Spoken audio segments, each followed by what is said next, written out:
Assalamualaikum warahmatullahi wabarakatuh. Shalom, Om Swastiastu, Namo Buddhaya, salam kebajikan.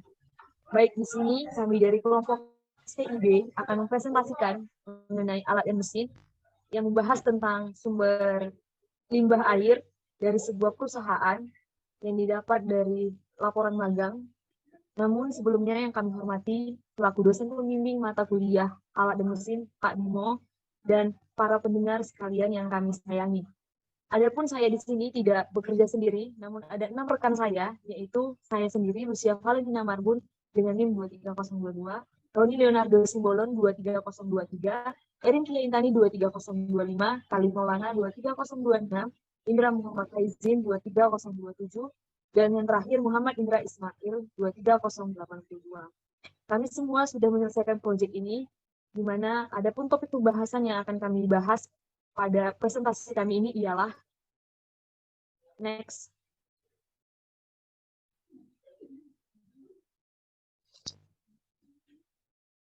Yang pertama itu ada pendahuluan, yang kedua itu ada sumber penyediaan air baku, yang ketiga itu ada skema proses, dan yang keempat itu ada kebutuhan air. Next. Adapun pendahuluan dari presentasi kami ini, di mana sudah disampaikan di awal bahwasanya perusahaan yang kami ambil itu adalah PT Mustika Sembulu.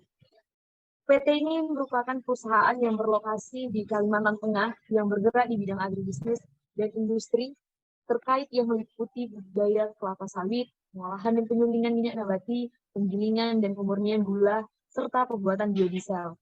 Pabrik ini memiliki model agribisnis terintegrasi yang mencakup seluruh rantai bisnis komoditas pertanian, mulai dari budidaya, pemprosesan, hingga pembuatan berbagai produk pertanian. Dalam pendirian suatu pabrik, tenaga listrik, air, dan bahan bakar adalah faktor penunjang yang paling penting dalam suatu keberhasilan, di mana lokasi pabrik ini sendiri dekat dengan Sungai Sampit, Kalimantan Tengah tentunya, yang keperluan air atau air proses, baik air pendinginan atau hasil steam, serta perumahan dan lain-lainnya itu dapat diperoleh dengan mudah.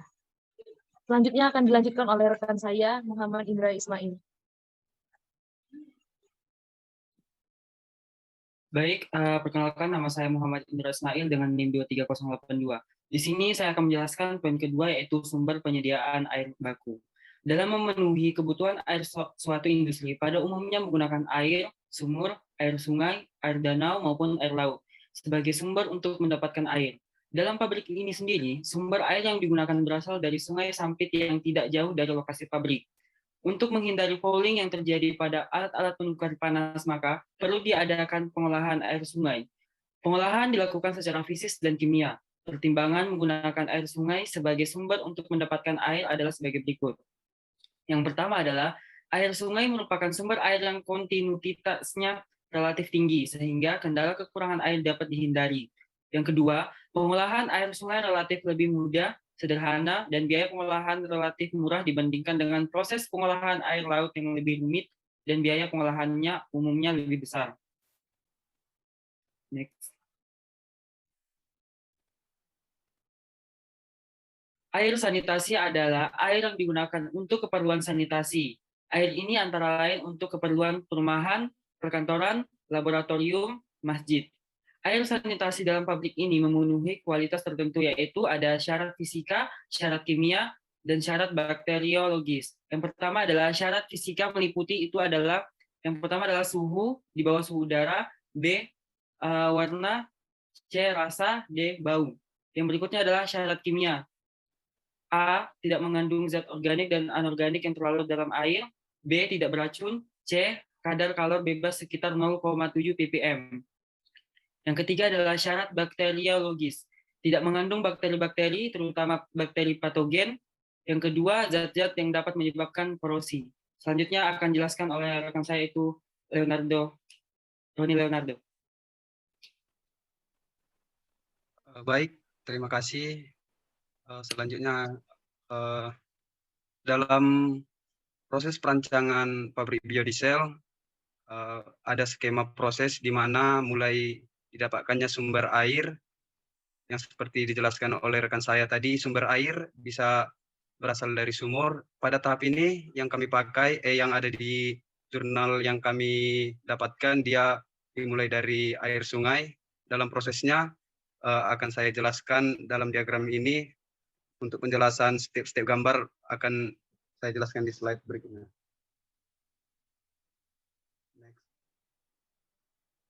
Nah, yang pertama mulai dari air sungai tadi akan masuk ke pompa utilitas, yang kemudian dilanjutkan dengan screening, kemudian reservoir, kemudian masuk ke bak pengumpal atau yang disebut koagulasi dan flokulasi.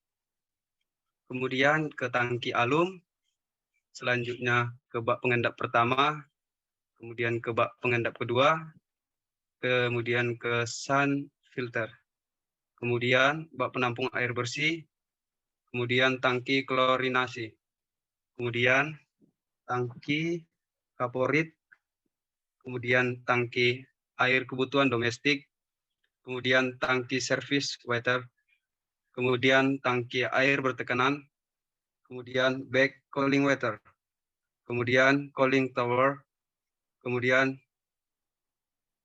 mixed bed, kemudian tangki NaCl, kemudian tangki air demim, kemudian tangki N2H4, kemudian dilator, kemudian ke boiler. Next. Dalam skema prosesnya ada beberapa penjelasan mulai dari penghisapan, di mana pada tahapan ini air yang diambil dari sungai kemudian dilakukan pemompaan, di mana selanjutnya air ini akan dialirkan menuju alat penyaringan yang tadi saya sebutkan pertama, screen. Untuk proses penyaringan ini bertujuan untuk menghilangkan partikel atau kotoran yang berukuran cukup besar. Kemudian dalam screening atau penyaringan, air yang diambil dari sungai tadi kemudian disaring. Pada tahap screening, partikel yang berukuran padat dan besar akan tersaring secara langsung tanpa menggunakan bahan kimia.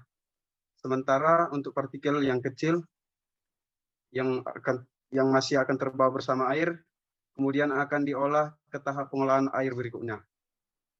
Kemudian masuk ke penampungan atau reservoir, di mana di tahap ini terjadi proses pengendapan kotoran dan lumpur yang terbawa dari aliran sungai dengan proses sedimentasi, di mana kotoran kasar yang terdapat dalam air akan mengalami pengendapan yang terjadi karena gravitasi. Mungkin akan dijelaskan rekan saya Indra Muhammad Faizin di skema proses berikutnya.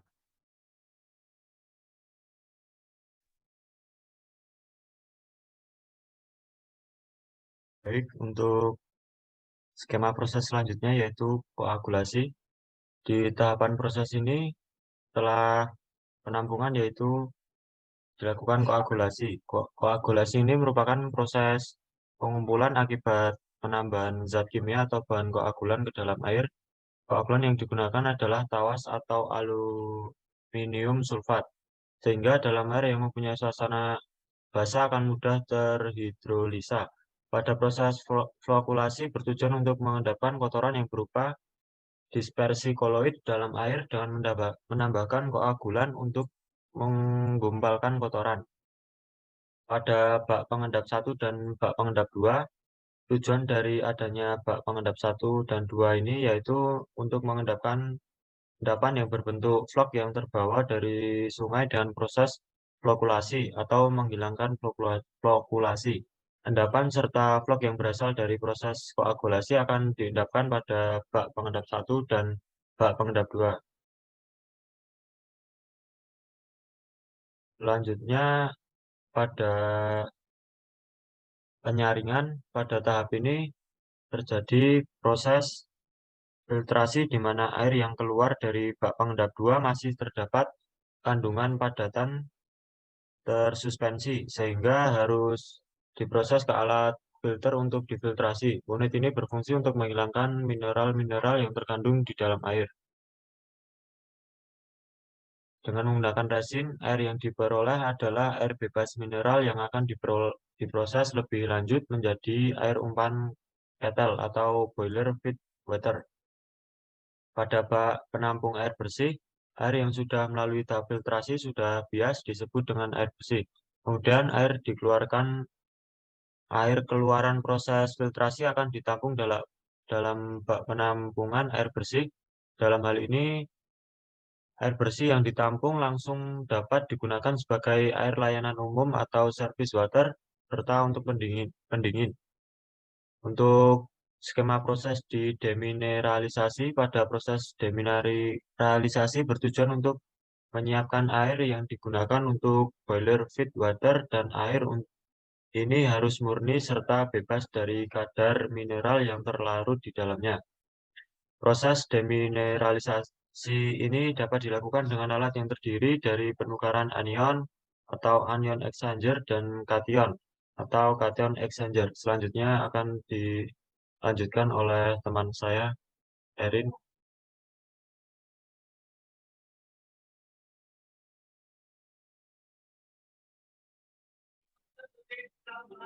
Untuk skema proses selanjutnya yaitu ada proses cation exchanger dan anion exchanger.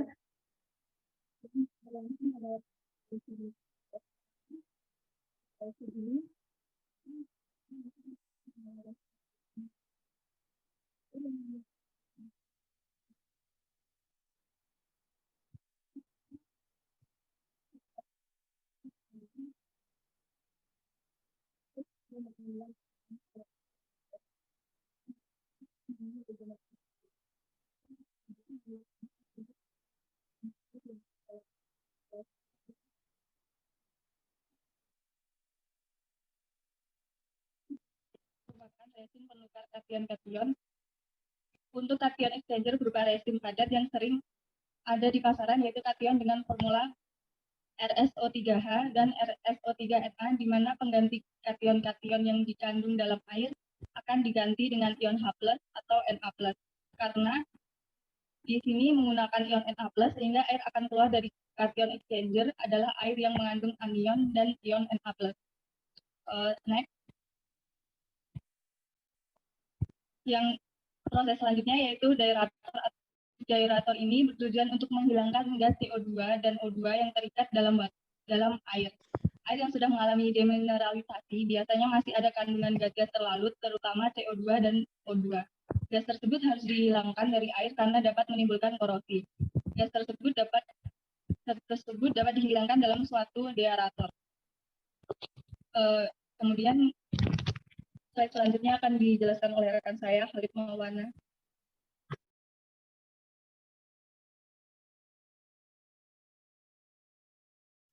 Oke. Sebelumnya perkenalkan, saya Khalid Maulana dengan NIM 23026. Jadi sebelumnya terima kasih juga buat rekan saya Rintia Intani atas penjelasannya mengenai skema proses. Nah, jadi di sini saya akan melanjutkan materi.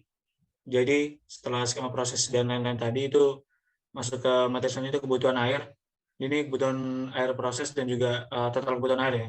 Nah, teman-teman sebelumnya lihat yang sebelah kanan dulu, yang total kebutuhan air itu ada domestic water sampai demand water. Jadi sebenarnya untuk yang lain-lain, untuk steam water dan juga cooling water itu seharusnya ada, cuma mungkin saya jelasin aja. Jadi sebelum lihat dulu yang sebelah kiri, yang kebutuhan air proses atau demand water itu. Nah, di situ dapat dilihat alatnya itu yang pertama mixer dan juga washing tower.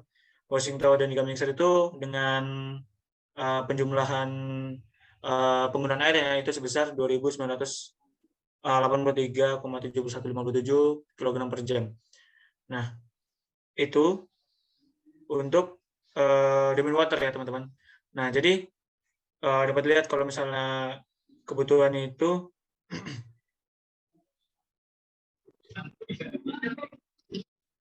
Oke, saya jelaskan dulu aja mungkin teman-teman yang nggak tahu kebutuhan air proses itu apa. Kebutuhan air proses itu bisa disebut juga demand water. Itu tuh air yang dipakai untuk menjalankan proses pada suatu pabrik. Nah, dapat dilihat juga kalau demand waternya itu sebesar 2.983 tadi yang saya sebutkan.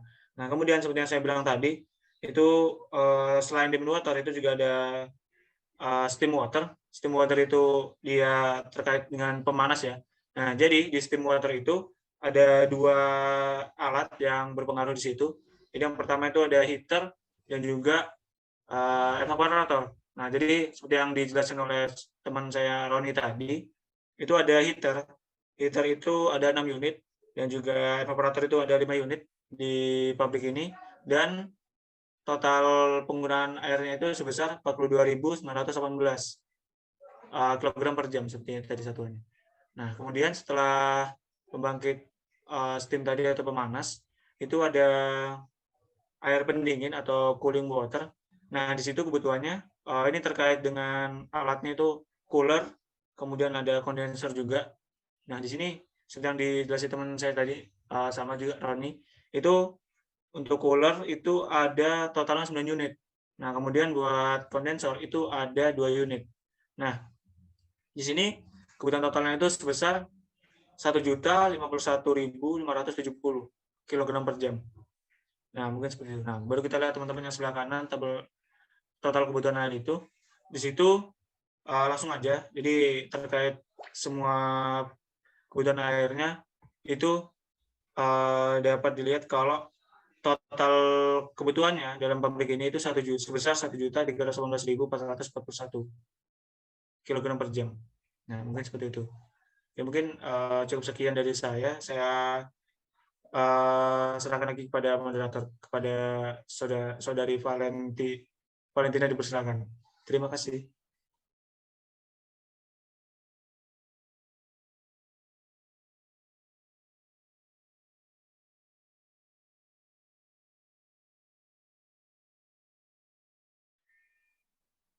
Baik, terima kasih Khalid. Sebelumnya kami mohon maaf karena